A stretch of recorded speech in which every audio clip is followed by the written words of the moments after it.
बेरोजगारी और भ्रष्टाचार के खिलाफ कांग्रेस का जो विरोध प्रदर्शन यहाँ पर जंतर मंतर पर हुआ, इसको कैसे देख रहे हैं? ये मैं आपके चैनल के माध्यम से बताना चाहती हूँ, देश में क्या रोजगार है।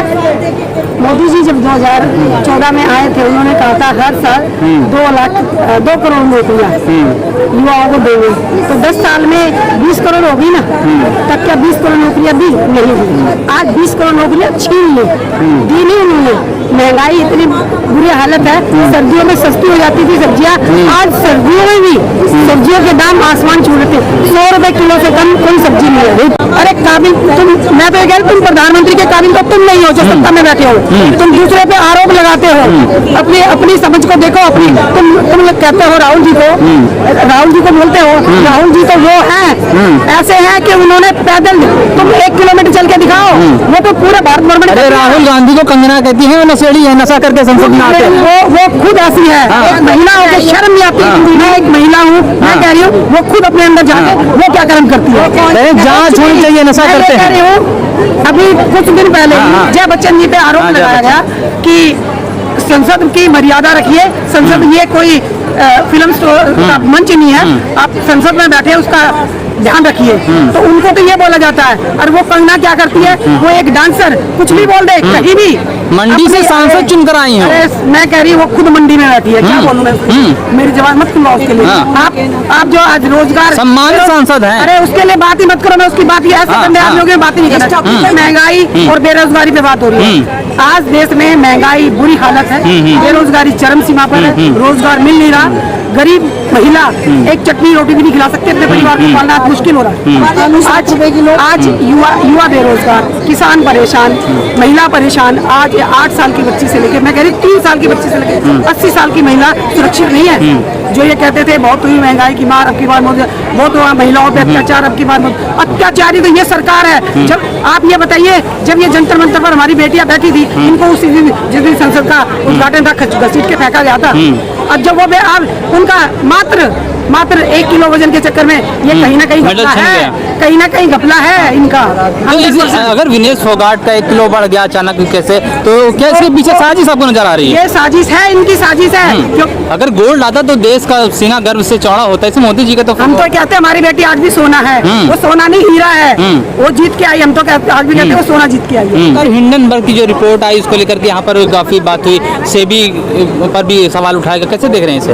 वो अगर सवाल के कटघरे में तो सवाल तो उनको उठाई जाएगी ना भाई। अगर झूठ और सच की लड़ाई है तो आदमी सच के साथ तो खड़ा रहेगा ही ना। कांग्रेस हमेशा सच का साथ देती है। राहुल गांधी ने कहा वो उन्होंने तब भी सवाल किया था राहुल गांधी ने कि आज भी वही सवाल है, वो 20 लाख करोड़ किसके हैं, क्यों नहीं जवाब दिया गया। अब धीरे धीरे खुलासा हो रहा है, इनके पूरी पत्रे खुल रहे हैं।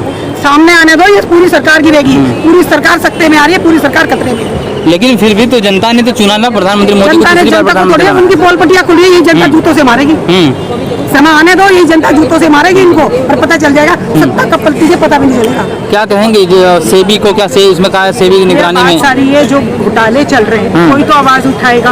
और अगर आप इतने ही क्लीन चिट हैं और इतनी आपकी छवि इतनी साफ है, तो आप बता दीजिए ना, आपने कहा वो 20 करोड़ रुपए खर्च किए, आप क्यों नहीं? किसे फायदा पहुंचाया गया वो फिर 20 करोड़ का? 2 ही लोग हैं, अडानी और ये अंबानी। ये इनके 2 दोस्त हैं जो जिनको हमेशा हर जगह पर उनको प्रिविलेज दी जाती है। लेकिन मोदी कहते हैं ये गरीबों की पार्टी है, गरीबों के लिए काम करने वाले हैं। ये गरीबों की पार्टी है, तो मैं पूछती हूँ ब्रिजभूषण जी जो है उसके ऊपर 50 केसेस हैं, क्यों एक्शन नहीं लिया गया? गरीबों पे ही तो अत्याचार कर रहा था वो। आपकी अंतर्राष्ट्रीय पद ले लिया गया उनसे, पद छीन लिया। पद छीनने से क्या हो गया? उनके बेटे को टिकट भी तो दी गई है ना। अगर पद उनसे छीन लिया, उनके बेटे को क्यों टिकट दी? क्यों उनको इलेक्शन लड़वाया? ये बोलते हैं बेटी बचाओ, बेटी पढ़ाओ, बेटी बचाओ।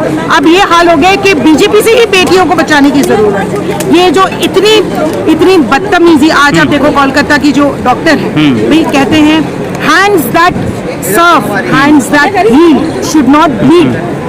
लेकिन वहाँ पर तो आप मुझे बताइए, इस तरह की हरकतें हो रही हैं। यहाँ करावल नगर में 9 साल की बच्ची का रेप हो गया, अभी रिसेंट की बात बता रही, 9 साल की बच्ची का रेप। आप कभी छोटी बच्चियों से लेके 80 साल की बुजुर्ग तक यहाँ पर कानून व्यवस्था बिल्कुल खराब है, बिल्कुल खराब है ये। और अगर ये चाहे तो कर सकते हैं, पर ये करना ही नहीं चाहते। आजकल बेटियां कहीं सुरक्षित नहीं है। जिस तरह से चुनाव 2024 का लड़ा गया, संविधान बचाओ और देश बचाओ के नारे से तो बिल्कुल सही बोल रहे हैं। ये तो अपनी हिटलरगिरी कर रहे हैं, divide and rule. Hindu Muslims को डिवाइड कर करके रूल करना चाहते हैं। इनको लोगों से कुछ लेना देना नहीं है, इनको सिर्फ अपनी राजनीति चमका। मोदी जी कहते हैं ईद के दिन जब सेवइयां बनती थी तो मेरे घर आती थी, मेरे पड़ोसी में कुछ थे मुसलमान थे। आपने देखा है, अगर ऐसी ही बात है तो इस तरह के आप हिंदू मुस्लिम्स को क्यों डिवाइड कर रहे हैं, इनसे पूछा जाए क्यों डिवाइड किया जा रहा है, क्यों इस तरह के लफ्ज यूज किए जाते कि तो हिंदूज हैं, ये मुस्लिम हैं और मुस्लिम ऐसे कर रही है और ये कर रही है और वो कर रही है। ये सब डिवीजन एंड रूल का खेल चल रहा है, डिवाइड एंड रूल। जो हिटलरगिरी है ना, ये अपने घर में ही रखना चाहिए इनको। ये सब चीजें लोग भरोसा क्यों नहीं है प्रधानमंत्री मोदी पर आपको? किस तरीके से भरोसा करें? बेरोजगारी चरम सीमा, महंगाई चरम सीमा पे, यहाँ पर महिलाएं सुरक्षित नहीं है। आप मुझे बता दीजिए, आज आप बड़ों से लेकर बच्चे तक परेशान हैं। हम महिलाएं, हमारी किचन का जो बजट है वो डगमगा गया है। सब चीजें फिर भी देश सुरक्षित हाथों में है, तो ज्यादा ही सुरक्षित है। सुरक्षा की देखिए ना, बांग्लादेश से सुरक्षा है कि हमें सड़क पे जाते हुए भी डर लग रहा होता है। कह रहे बांग्लादेश से शेख हसीना जब वहाँ पर भागी तो भारत आए क्योंकि ये सुरक्षित देश है। भाई देखिए, वो जो मैटर था वो एक दोस्ती के नाते आई थी, पहले भी आई थी, इंदिरा जी ने अपने पास रखा था यहाँ पर। वो देखो एक अलग मैटर। सुरक्षित की बात ये, अगर ये सुरक्षित देश है तो मुझे बताइए, यूपी, झारखंड, आपके यहाँ पर दिल्ली में भी हुए हैं कितने सारे क्राइम्स, आपकी कोलकाता, हर जगह तो रेप केसेस हो रहे हैं। क्या कर रहे हैं? ये एनसीआरबी की रिपोर्ट है, हर 16 मिनट में एक महिला का रेप हो रहा है। आप क्या कर रहे हैं, मैं आपसे ये पूछना चाहती हूँ। कोलकाता ममता बनर्जी उनकी सरकार है भाई, लेकिन रूलिंग पार्टी तो बीजेपी है केंद्र में तो बीजेपी है। क्या आप क्या कदम उठा रहे हैं जिससे महिलाएं सुरक्षित हों? आप जब चुनाव के टाइम आते हैं, आप बड़ी बड़ी बातें करते हैं, हम सीसी कैमरास लगा देंगे, हम बहुत व्यवस्था स्ट्रॉन्ग कर देंगे कि महिलाएं बहुत सुरक्षित रहेंगी। अब कहाँ हैं आप? पूछा जाए आप कहाँ है ये लोग? आखिर क्या मकसद, क्या क्यों लगातार जो महिलाओं पर जो अत्याचार हो रहे हैं ये सुरक्षित नहीं है, कैसा कदम उठाया जाएंगे? देखिए, कदम ये है, सबसे पहले तो ऐसी सिस्टम लेके आना चाहिए। हमारा जो लॉ सिस्टम है ना, ये फेल हो रहा है। सबसे बड़ी बात ये बहुत नेग्लिजेंट बिहेवियर है। होता क्या है, आप अगर इतना बड़े बड़े क्राइम होते हैं, आप उसके ऊपर सख्त कदम उठा लेंगे तो क्रिमिनल्स भी 10 बार सोचेंगे कुछ करते टाइम। क्या उसमें जाति धर्म ढूंढा जाता है क्या? भाई, क्रिमिनल तो क्रिमिनल होता है, इसमें जाति धर्म का कुछ नहीं होता है। बट हाँ, कुछ एरियाज ऐसे होते हैं जहाँ किसी जाति और धर्म के लोगों को टारगेट। कश्मीर का मामला जब आया तो उसमें आसिफा का मामला था, तो वहाँ पर भी तिरंगा यात्रा कुछ समुदाय के लोगों ने निकाला उसके आसिफा के विरोध में। और चाहे यहाँ पर हाथरस का मामला हो जहाँ पर दलित बेटी के साथ सामूहिक दुष्कर्म, वो तो हम उस चीज को कर रहे हैं। बट देखिए, परेशानी तो सब कम्युनिटी में हर वर्ग के लोगों के साथ है, हर महिला के साथ है। आज हम और हमारे बच्चे सुरक्षित नहीं है। हम 2 बार सोचते हैं, सड़कों पे अंधेरा हो जाएगा तो हमें भी डर लगता है कि हमारे बच्चे घर आ जाए। हमें ये डर लगता है कि क्या मिसहैपनिंग हो जाए, क्या हो जाए, कुछ पता नहीं। ये चुनाव के टाइम थोड़ी सी योजनाएं ले आते हैं महिलाओं के लिए, उसके बाद 0/0। उसके बाद जैसे चल रहा है वैसे चलता रहता है। कड़े कदम उठाने की बहुत सख्त ज़रूरत है। दुबई में आपका अगर लगेज पड़ा हो, कोई छूते टाइम भी 10 बार सोचे।